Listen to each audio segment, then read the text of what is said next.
ಆಗುತ್ತೆ. ಸುಮ್ಮನೆ ಯಾರು ಹೋಗಿ ಅಪ್ರೋಚ್ ಮಾಡೋಕ್ಕಾಗಲ್ಲ, ಬಡವರಾಗಲ್ಲ, ಮಧ್ಯಮ ವರ್ಗದವ್ರು ಯಾರು ಹೋಗಲ್ಲ. ಯಾರಾದರೂ ಜಮೀನಿದ್ದು ಇಲ್ಲ ಯಾರಾದರೂ ಮಿನಿಸ್ಟರು ಇಲ್ಲ ಗೌರ್ಮೆಂಟ್ ಎಂಪ್ಲಾಯೀಸ್ ಇರಬೇಕು, ಅವನ ಹತ್ರ ಆಲ್ರೆಡಿ ದುಡ್ಡು ಇರಬೇಕು, ಅಂಥ ವ್ಯಕ್ತಿಗಳು ಏನು ಮಾಡ್ತಾರೆ, ಮಧ್ಯವರ್ತಿಗಳ ಹತ್ರ ಹೋಗ್ಬಿಟ್ಟು ಅಪ್ರೋಚ್ ಮಾಡ್ತಾರೆ. ಅದಕ್ಕೆ ಅಂತ ಒಂದಷ್ಟು ಜನ ಇದ್ದಾರೆ.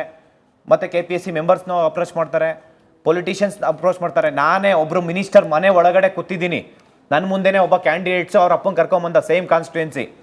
ಇವತ್ತು ಸಂಜೆ KPSC ಅವ್ರು ಬರ್ತಾರೆ, ಸಂಜೆ ಹೆಸರು ಹೇಳಲ್ಲ, KPSC ಅವ್ರು ಬರ್ತಾರೆ, ಅವ್ರ ಜೊತೆ ನಾನು ಚರ್ಚೆ ಮಾಡ್ಬಿಟ್ಟು ನಿಮ್ಮದು ಮಾಡಿಸ್ಕೊಡ್ತೀನಿ ಲಿಸ್ಟಲ್ಲಿ ಅಂತ ಹೇಳಿದ್ರು. ಈ ರೀತಿ ಆಗ್ತಾ ಇದೆ. 1:3 ಲಿಸ್ಟಲ್ಲಿ ನಾನು ಪ್ರತಿ ಸತಿ ಹೇಳಿದೆ, ಇಂಡಿವಿಜುವಲ್ ಸ್ಕೋರ್ ಬಿಡಿ. ಒಂದ್ ಸತಿ ಇಂಡಿವಿಜುವಲ್ ಸ್ಕೋರ್ ಬಿಟ್ಮೇಲೆ ಹೇಳಿ ತೊಂದರೆ ಇಲ್ಲ, ಏನ್ ಸಮಸ್ಯೆ ಇಲ್ಲ, ಬೇಡ ಸರ್. ಇಂಡಿವಿಜುವಲ್ ಸ್ಕೋರ್ ಬಿಟ್ರೆ ಫುಲ್ ಎಲ್ಲ ಕ್ಯಾಂಡಿಡೇಟ್ಸ್ ಅವರ ಭ್ರಷ್ಟಾಚಾರ ಮಾಡಿದ್ರೆ ಹೇಳ್ರಿ. ಎಲ್ಲ ಕ್ಯಾಂಡಿಡೇಟ್ ಇದು ಕೇವಲ ಈ ಸರ್ಕಾರದಲ್ಲಿ ಮಾತ್ರ ಹಿಂಗ್ ನಡೆಯುತ್ತಾ? KPSC ಪರೀಕ್ಷೆಗಳು ನಡೆದಾಗಲೂ ಹೀಗೇನಾ? ಯಾಕಂದ್ರೆ ಕೇವಲ ಕಾಂಗ್ರೆಸ್ನವರ ಮೇಲೆ ಆರೋಪ ಅಂತ ಮೇಡಮ್, ಇದು ನಾನು ಹೇಳ್ತೀನಿ ಮೇಡಮ್, ಇದು ಅಲ್ಲ, ಯಾವ ಅದಕ್ಕೆ ಈ ರೀತಿಯ ಹಗರಣಗಳೆಲ್ಲೂ ಆಚೆ ಬಂದಿಲ್ಲ ನಮ್ಮ ಈ ಸರ್ಕಾರ. ನಾನು ಮುಗಿಸ್ತೀನಿ ಮೇಡಮ್. 1:3 ಲಿಸ್ಟ್ ಬಿಟ್ಟಾಗ ಆ ಕ್ಯಾಂಡಿಡೇಟ್ಸ್ ಹೋಗಿ ಅಪ್ರೋಚ್ ಮಾಡ್ತಾರೆ ಮನೆಗಳಲ್ಲಿ. ಲಿಸ್ಟು 1:1 ಡಾಕ್ಯುಮೆಂಟ್ ವೆರಿಫಿಕೇಶನ್ ಆಗಿ 1:1 ಲಿಸ್ಟ್ ಬರೋ ತನಕ ಹೋಗಿ ಅಪ್ರೋಚ್ ಮಾಡ್ತಾರೆ. ಫಸ್ಟ್ ಕೋಟಾ ಅವ್ರದ್ದು ಏನಿರುತ್ತೆ ಅಂದ್ರೆ ಒಂದು ಪೋಸ್ಟಿಗೆ 1 ಕೋಟಿಯಿಂದ ಡಿಮ್ಯಾಂಡ್ ಮಾಡ್ತಾರೆ. ಲಾಸ್ಟ್ ಮೂಮೆಂಟ್ ಇನ್ನೇ ನಾಳೆ ನಾಡಿದ್ದು 2-3 ದಿನದಲ್ಲಿ ರಿಸಲ್ಟ್ಸ್ ಅನೌನ್ಸ್ ಮಾಡಬೇಕು. ಕೊನೆ ಪಕ್ಷ 10 ಲಕ್ಷ ಕೊಟ್ಟರು ಅವನಿಗೆ ಜಾಬ್ ಸಿಗುತ್ತೆ. ಅದೇ ತರ ಈ ಒಂದು KS ಎಕ್ಸಾಮ್ ಅಲ್ಲೂ ನಡೆಯೋದು. ಭರ್ತಿ ಮಾಡ್ಲಿಕ್ಕೆ ಸುಧಾರಣೆ ಬೇಕೇ ಬೇಕು ಅನ್ನೋದು ವಿದ್ಯಾರ್ಥಿಗಳ ಮಾತು. ಸುಧಾರಣೆ ಬೇಕಾಗಿರ್ತಕ್ಕಂಥದ್ದು, ಪಾರದರ್ಶಕತೆ ಬೇಕಾಗಿರ್ತಕ್ಕಂಥದ್ದು, ಹೊಣೆಗಾರಿಕೆ ಬೇಕಾಗಿರ್ತಕ್ಕಂಥದ್ದು. ಖಂಡಿತವಾಗಿ ನಾವು ಕೂಡ ಅದನ್ನ ಎಕ್ಸ್ಪೆಕ್ಟ್ ಮಾಡ್ತೀವಿ. ಅದನ್ನ ಇಂಪ್ಲಿಮೆಂಟ್ ಮಾಡೋದು ಅಗತ್ಯ ಇದೆ. KPSC ನಲ್ಲಿ ಈಗ ಇವ್ರೇನು ಅಲಿಗೇಷನ್ ಇಲ್ಲಿವರೆಗೂ ಮಾಡ್ತಾ ಇದಾರಲ್ಲ, ಇದು ಮೇಲ್ನೋಟಕ್ಕೆ ಊಹಾಪೋಹ ಅಂತ ಇದೆ. ವರದಿ ಬಂದ ಮೇಲೆ ಖಂಡಿತವಾಗಿ ಕ್ರಮ ತಗೊಂಡ್ರೆ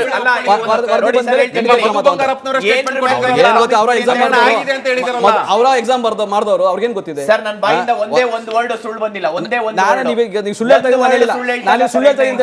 ನಾನು ಲಕ್ಷ್ಮೀಕಾಂತ್ ಟೀಚರ್ ಅಸೋಸಿಯೇಷನ್ ಪ್ರೆಸಿಡೆಂಟ್.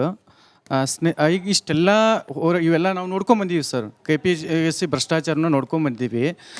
ನಿಮ್ಮ ಸರ್ಕಾರ ಭಾಳ ಸಾಮಾಜಿಕ ಕಳಕಳಿಯಿಂದ ಬಂದಿದೆ, ಮತ್ತು ಅಹಿಂದದಿಂದ ಓಟನ್ನು ತೆಗೆದುಕೊಂಡಿದ್ದೀರಿ, ಮತ್ತು ಈ ಒಂದು ತಳ ಸಮುದಾಯದಿಂದ ತಾವೆಲ್ಲ ಕಾಪಾಡ್ಕೊಡ್ತಾ ಬಂದಿದ್ದೀರಿ, ಮತ್ತು ಸಿದ್ದರಾಮಯ್ಯವ್ರ ಬಗ್ಗೆ ಭಾಳಷ್ಟು ಅಭಿಮಾನಿಗಳು ಇಟ್ಕೊಂಡಿದ್ದಾರೆ. ಎಲ್ಲರ ಮಧ್ಯೆ ಈ ಎಲ್ಲ ಭ್ರಷ್ಟಾಚಾರಗಳು ನಡೀತಾ ಇದೆಯಲ್ಲ, ಇದು KPSC ಇದು ಬೇಕಾ ನಮಗೆ ಸಂಸ್ಥೆ ಅಂತೇಳಿ ಸುಮಾರು ಜನ ಡಿಬೇಟಲ್ಲಿ ನಾವೆಲ್ಲ ಕೇಳಿದ್ದೀವಿ. ನಿಮ್ಗೆ ಸರ್ಕಾರ ಮನಸ್ಸು ಮಾಡಿದ್ರೆ ಆ KPSCಯನ್ನು ನಾವು ಬಾಗಿಲ ಹಾಕ್ಬೋದಲ್ಲ ಸರ್ಕಾರ ಮನಸ್ಸು ಮಾಡಿದರೆ. ಈಗೆಲ್ಲ ಈಗ ಮುಂಬರ್ತಾ ನೋಡಿ, ಸರ್ಕಾರ ಪ್ರಾಮಿಸ್ ಮಾಡಿತ್ತು, ನಾವು ಯುವಕರಿಗೆ 1 ವರ್ಷದ ಅವಧಿ ಒಳಗೆ 1 ಲಕ್ಷ ಹುದ್ದೆಗಳನ್ನ ಫಿಲಪ್ ಮಾಡ್ತೀವಿ ಅಂತೇಳಿ. 3 ವರ್ಷದ ಅವಧಿ ಒಳಗೆ 8,152 ಹುದ್ದೆಗಳನ್ನ ಫಿಲಪ್ ಮಾಡಿದಿರಿ. ಯಾವುದೋ ಒಂದು ಕಾರಣ ಕೊಡ್ತೀರಿ. ಈಗ ಒಳ ಮೀಸಲಾತಿ ಅನ್ನುವಂಥ ಒಂದು ಕಾರಣ ಕೊಟ್ಟಿರಿ, 56% ಅಂತೇಳಿ. ಅಲ್ಲ ಸರ್, ಒಂದು ಸಮುದಾಯದಕ್ಕಾಗಿ ಇನ್ನುಳಿದಂಥ ಎಲ್ಲ ಸಮುದಾಯಕ್ಕೂ ನೀವು ಮೋಸ ಮಾಡ್ತಾ ಇದ್ದಿಲ್ಲ. ಎಷ್ಟೋ ಯುವಕರದ್ದು ವಯೋಮಿತಿ ಮೀರ್ತಾ ಇದೆ. ಲಕ್ಷ್ಮೀಕಾಂತ್, ನಿಮ್ಮ ಪ್ರಶ್ನೆ ತುಂಬಾ ಸಮಂಜಸವಾಗಿದೆ.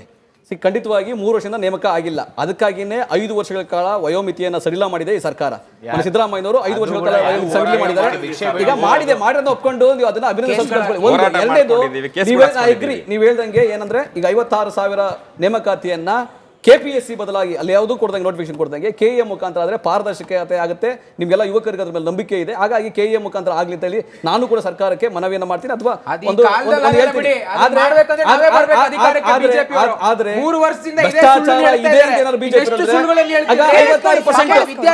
ನಿಮಿಷ ಮಾತಾಡಿ. 56% ಮೀಸಲಾತಿಯ ಎಡಬಲ ಇತ್ತು, ಹಾಗಾಗಿ 3 ವರ್ಷ ಆಯ್ತು.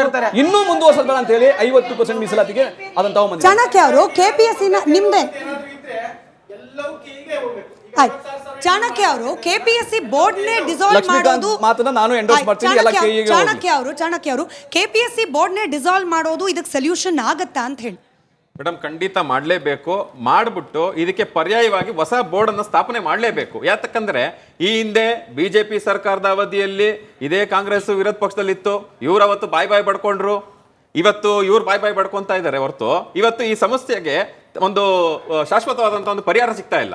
ಸೊ ಇವತ್ತು ಪರಿಹಾರ ಸಿಗಬೇಕು ಅಂತ ಹೇಳಿದ್ರೆ ನಾವು ಈ KPSC ಕಚೇರಿಗೆ ಬೀಗ ಹಾಕಿದ್ರೆ ಮಾತ್ರನೇ ಇದು ಸಾಧ್ಯ ಅಂತಕ್ಕಂಥದ್ದು ಹೇಳೋದಕ್ಕೆ ಇಷ್ಟಪಡ್ತೀನಿ. ಸರ್, ನಾನು ಇಷ್ಟೊತ್ತು ಕೇಳಿಸ್ಕೊಳ್ತಾನೆ ಇದ್ದೀನಿ. ಮಕ್ಕಳ ಜೀವನ ಜೊತೆ ಗೌರ್ಮೆಂಟ್ ಆಟ ಆಡ್ತಾ ಇದೆ ಅನ್ನೋದು ತುಂಬ ಕ್ಲಿಯರಾಗಿ ಗೊತ್ತಾಗ್ತಾ ಇದೆ. ಸೊ ಆ ಗೌರ್ಮೆಂಟ್ ತಪ್ಪು ಮಾಡಿದ್ರು ಅಂತ ಇವ್ರು ಮಾಡಿದ್ರು ಅಂತ ಅವ್ರು ಮಾತಾಡೋ ಬದಲು ಯಾವ ಗೌರ್ಮೆಂಟ್ ಸರಿ ಮಾಡಿದೆ? ವರದಿ ಅಂತ ಹೇಳ್ತೀರಾ, ಒಂದು ವರದಿಗಾದರೂ ಸೊಲ್ಯೂಷನ್ ಸಿಕ್ಕಿದ್ಯಾ? ಸೊ ನೀವು ಇದನ್ನು ಬಿಟ್ಬಿಟ್ಟು ಮಕ್ಕಳ ಜೀವನ ಜೊತೆ ಆಟ ಆಡಬೇಡಿ. 2016 ಮೂರು ಸತಿ ಕೆಮಿಸ್ಟ್ರಿ ಬರೆದ್ರು ಮಕ್ಕಳು. ಎಲ್ಲ ಕಡೆ ಪೇಪರ್ಸ್ ಲೀಕ್ ಆಗತ್ತೆ. ಇವಾಗ ಮ್ಯಾಜಿಕ್ ರೂಮ್ ಅಂತೀರ, ಮ್ಯಾಜಿಕ್ ರೂಮಲ್ಲಿಗೆ ಹೋಗೋಕ್ಕಾಗದೇ ಇರೋವಂಥ ಮಕ್ಕಳು ಇಂದಿರಾ ಕ್ಯಾಂಟೀನಲ್ಲಿ ಕೆಲಸ ಮಾಡಬೇಕಾ? ಹಂಗಿದ್ರೆ ಈಗ ನಿಮ್ಮ ಪ್ರಶ್ನೆ ಸರಿ ಇದೆ, ಅವ್ರ ಪ್ರಶ್ನೆ ಸರಿ ಇದೆ. ಈ ಸರ್ಕಾರ ಮಕ್ಕಳ ಯುವಕರ ಪರವಾಗಿದೆ, ವಿದ್ಯಾರ್ಥಿಗಳ ಪರವಾಗಿದೆ, ಅವ್ರ ಭವಿಷ್ಯ ಉಜ್ವಲ ಆಗ್ಲಿ ಅಂತಾನೆ ಎಲ್ಲಾ ಯೋಜನೆ ತಗೊಂಡ್ಬಂದಿರೋದು.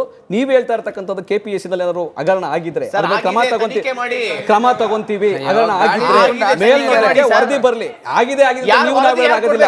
ನೀವು ಈಗ ಕೇಳಿ, ಈಗ ಸರ್ಕಾರ ತೀರ್ಮಾನ ಮಾಡುತ್ತೆ.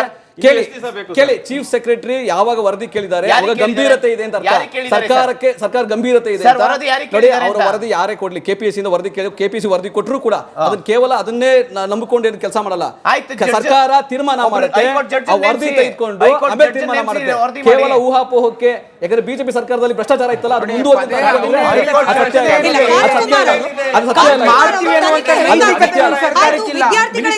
ತಿಳ್ಕೊಳ್ಳೋಣ. ಕಾಂತಕುಮಾರ್ ಅವರೇ, ತನಿಖೆ ಆಕ್ಚುಲಿ ಹೇಗಾಗಬೇಕು ಅನ್ನೋದು ಪರೀಕ್ಷಾರ್ಥಿಗಳ ಆಗ್ರಹ.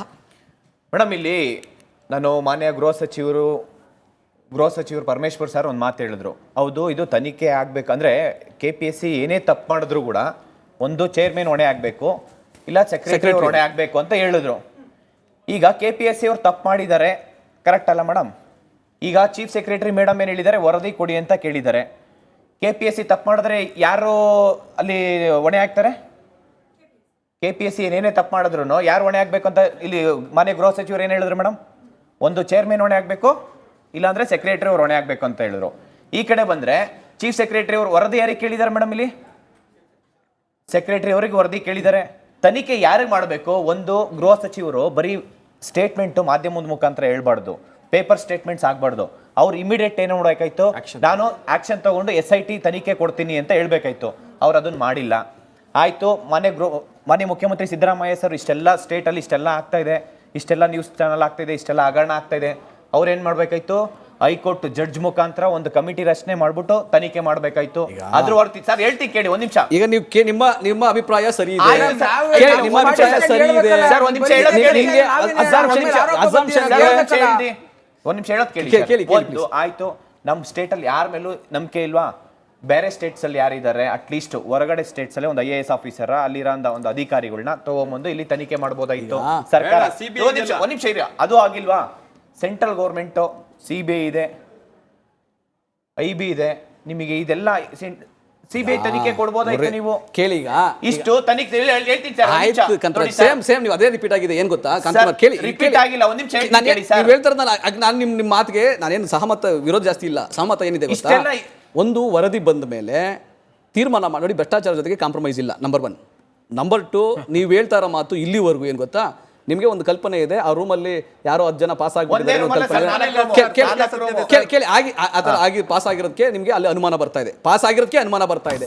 ಆ ಅನುಮಾನಕ್ಕೆ ಒಂದು ಅವರು ವರದಿ ತೆಗೆದುಕೊಂಡು ನಿಜವಾಗ್ಲೂ ಅವ್ರಿಗೆ ಸತ್ಯಾಸತ್ಯತೆ ನೋಡಿಕೊಂಡು ಅಗತ್ಯ ಇದ್ರೆ ಖಂಡಿತ ತನಿಖೆ ಮಾಡಿಸ್ತಾರೆ.